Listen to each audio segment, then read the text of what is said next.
Greece দেশের Sparta শহরের রাজা মেনেলাউসের স্ত্রীর নাম ছিল হেলেন। তিনি ছিলেন পৃথিবীর সবথেকে সুন্দরী মহিলা। হেলেনকে অপহরণ করে নিয়ে যায় ট্রয় দেশের রাজকুমার, যার নাম ছিল প্যারিস। এর ফলে মেনেলাউস প্রচণ্ড রেগে যান এবং ট্রয়ের বিরুদ্ধে যুদ্ধ ঘোষণা করেন। দীর্ঘ 10 বছর ধরে লড়াই করার পর ট্রয় এই যুদ্ধে হেরে যায় এবং মেনেলাউস হেলেনকে নিয়ে বাড়ি ফিরেন। তবে ফিরে আসার সময় সমুদ্রে প্রচণ্ড ঝড় ওঠে। সেই ঝড়ে তার প্রচুর সৈন্য সামন্ত মারা যায়। ট্রয়ের সাথে এই যুদ্ধে মেনেলাউসের দলে একজন বীর ও সাহসী সেনাপতি ছিলেন, যার নাম ছিল ওডিসিয়াস। ওডিসিয়াস হলো একটি রোমান নাম, যার ইংরেজি অর্থ হলো ইউলিসিস। এই পর্যন্ত হলো অন্ধকবি হোমারের লেখা ইলিয়াডের গল্প। এরপর শুরু হচ্ছে ওডিসি মহাকাব্যের কাহিনী। এখানে বলা আছে যে ইউলিসিস বা ওডিসিয়াস এবং তার সঙ্গী সাথীরা ফেরার সময় কী বাধা বিপত্তির সম্মুখীন হয়েছিলেন। তারা সমুদ্র পথে আসার সময় সর্বপ্রথম গিয়ে পৌঁছান লোটাস খাদকদের দ্বীপে। সেখানে তারা লোটাস ফুলের বীজ খায়, যার ফলে তারা তাদের স্মৃতিশক্তি হারিয়ে ফেলে এবং তারা আর বাড়ি ফিরে যেতে অস্বীকার করে। ফলে ইউলিসিস তাদের জাহাজের সাথে বেঁধে নিয়ে পরবর্তী যাত্রা শুরু করেন। এরপর তারা সাইক্লোপসদের দ্বীপে পৌঁছান, যেখানে তারা একজন একচোখওয়ালা দানবের সম্মুখীন হয়েছিলেন। এখানে ইউলিসিস তার বুদ্ধিমত্তার পরিচয় দিয়ে সমস্ত নাবিকদের সেখান থেকে বার করে নিয়ে আসেন। সেখান থেকে পালিয়ে তাঁরা সিরেস নামক এক ডাইনির দ্বীপে পৌঁছান। সেই ডাইনি সুন্দরী মহিলার রূপ ধারণ করে থাকত। সিরেস ইউলিসিসের নাবিকদের খাবারের সাথে কিছু মিশিয়ে দিয়ে শূকরে পরিণত করেন। তবে ইউলিসিস তাকে প্রেমে জয়লাভ করেন এবং তার নাবিকদের আবার মানব রূপে ফিরিয়ে আনেন। ইউলিসিস যখন সাগরে চলছিলেন তখন তিনি সাইরেন নামক এক ধরনের জলপরীদের সম্মুখীন হন, যাদের গান শোনার পর নাবিকরা তাদের প্রতি আকৃষ্ট হয়ে জাহাজের থেকে জলে ঝাঁপ দিয়ে আত্মহত্যা করছিলেন।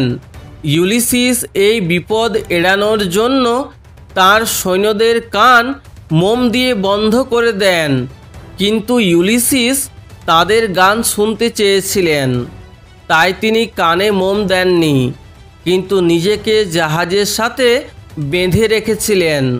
এরপর তারা একটি সংকীর্ণ সাগরে পৌঁছান, যেখানে দুটি ভয়ঙ্কর বিপদ ছিল, যাদের মধ্যে একটির নাম ছিল স্কিলা এবং অপরটির নাম ছিল ক্যারিবারিস। স্কিলা ছিল এক রাক্ষস, যার 6টি মাথা এবং তীক্ষ্ণ দাঁত ছিল, আর ক্যারিবারিস ছিল এক বিশাল ঘূর্ণিঝড় যা সব কিছু গ্রাস করে নিতে পারত। ইউলিসিস জানতেন যে যদি তারা স্কিলার দিকে যায় তবে কিছু পরিমাণ নাবিক মারা যাবেন, কিন্তু যদি তারা ক্যারিবারিসের দিকে যান তাহলে তাদের পুরো জাহাজ এবং সকল নাবিক একসাথেই মারা যাবেন। শেষে তিনি স্কিলার দিকে যাওয়ার সিদ্ধান্ত নেন, যাতে কম ক্ষতি হয়। এইভাবে ভয়ঙ্কর বিপদের সম্মুখীন হয়ে 20 বছর পরে ইউলিসিস নিজের বাসভূমি ইথাকায় ফিরে আসেন তার স্ত্রী পেনেলোপ ও পুত্র টেলেমাকাসের কাছে। তারপর তারা একসাথে সময় অতিবাহিত করেন, কিন্তু শীঘ্রই তিনি এই জীবনটাকে একঘেয়ে বলে মনে করেন। তার এই অলস জীবন পছন্দ নয়। তার চাই সেই আগের মতো দুর্গম অ্যাডভেঞ্চার। তাই তিনি তার পুত্রের হাতে তার রাজ্যের ভার দিয়ে তিনি চলে যেতে চান সেই দুর্গম অভিযানে। লর্ড আলফ্রেড টেনিসন হোমারের লেখা ইলিয়াড ও ওডিসি নামক দুটো মহাকাব্যের পাশাপাশি দান্তের ইনফার্নোর দ্বারাও প্রভাবিত হয়ে এই কবিতাটি লেখেন।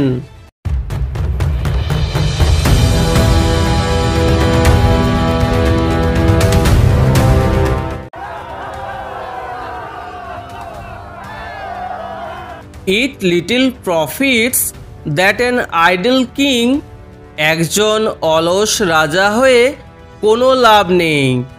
অর্থাৎ ইথাকার রাজা ইউলিসিসের আর অলসভাবে জীবন কাটাতে ভালো লাগছে না। বাই দিস স্টিল হার্থ, এই নিশ্চল চুল্লির পাশে বসে থেকে, অ্যামাং দিস ব্যারেন ক্র্যাগস, ইথাকার এই অনুর্বর পাহাড়ি জমির মধ্যে আবদ্ধ থেকে, matched with an aged wife, একজন বয়স্ক স্ত্রীর সাথে সময় কাটাতে আর আমার ভালো লাগছে না। অর্থাৎ ইউলিসিসের স্ত্রী পেনেলোপ এখন বৃদ্ধ হয়ে গেছেন, আর ইউলিসিসের এখন আর তার স্ত্রীর সাথে সময় কাটাতে ভালো লাগছে না। I mate and dole unequal laws unto a savage race, আমি এখানে এক অসভ্য বর্বর জাতির উপর অসম আইন প্রবর্তন করে চলেছি।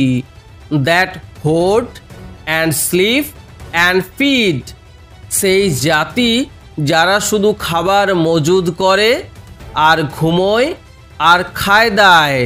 অ্যান্ড নো নট মি, আর তারা আমাকে জানেই না।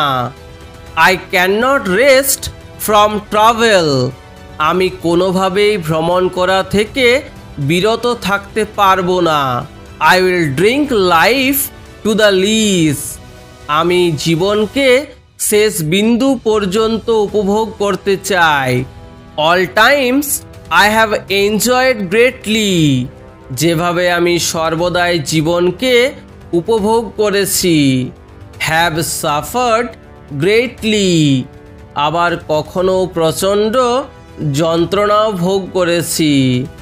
Both with those that loved me, উপভোগ করা এবং যন্ত্রণা ভোগ করা দুটোই আমি তাদের সাথে কাটিয়েছি যারা আমায় অত্যন্ত ভালোবাসে। অ্যান্ড অ্যালোন অন শোর, আবার কখনো বা সমুদ্রের তীরে একাই কাটিয়েছি। অ্যান্ড হোয়েন, আর যখন, through scudding drifts the rainy Hyades, Trojan যুদ্ধের পর ইথাকা ফিরে আসার সময় আমি প্রচণ্ড বর্ষার মধ্য দিয়ে সময় কাটানোর পর যখন আকাশে হায়াডিজ নক্ষত্রমণ্ডল দেখেছিলাম। ভেক্সড দ্য ডিম সি, যা ক্ষুব্ধ করে তুলেছিল ঘোলাটে সমুদ্রকে। I am become a name, আমি একটি নামে পরিণত হয়েছি। For always roaming with a hungry heart, কারণ সবাই জানে যে আমি সব সময় একটি ক্ষুধার্ত হৃদয় নিয়ে ঘুরি। Much have I seen and known, আমার এই অভিযানের সময় আমি অনেক কিছু দেখেছি এবং জেনেছি। সিটিজ অফ মেন, বিভিন্ন মানুষদের দ্বারা গঠিত শহরের সম্পর্কে জেনেছি। অ্যান্ড ম্যানার্স, আর বিভিন্ন মানুষদের রীতিনীতি জেনেছি। ক্লাইমেটস, সেই সব জায়গার জলবায়ু সম্পর্কেও জেনেছি। কাউন্সিলস, তাদের সভার সম্পর্কে জেনেছি। গভর্নমেন্টস, তাদের সরকার সম্বন্ধেও জেনেছি। মাইসেলফ নট লিস্ট, আমি যেখানেই গিয়েছি সেখানে আমাকে কম সম্মান দেওয়া হয়নি। But honoured of them all, বরং আমাকে অনেক বেশি সম্মানিত করা হয়েছে। and drunk delight of battle with my peers. আর আমার সহযোদ্ধাদের সাথে পান করেছি যুদ্ধের আনন্দ। Far on the ringing plains of windy Troy, এখান থেকে অনেক দূরে অবস্থিত সেই ট্রয়ের যুদ্ধক্ষেত্রে গুঞ্জনরত অস্ত্রের আওয়াজ। I am a part of all that I have met, যাদের সঙ্গে আমি সাক্ষাৎ করেছি তাদের সকলেরই অংশ হয়ে গেছি আমি। Yet all experience is an arch, তবুও আমার অর্জন করা অভিজ্ঞতাগুলো যেন একটা তোরণ বা ধনুকের আকৃতির দরজার মতো। Where through gleams, যার মধ্য দিয়ে চকচক করে।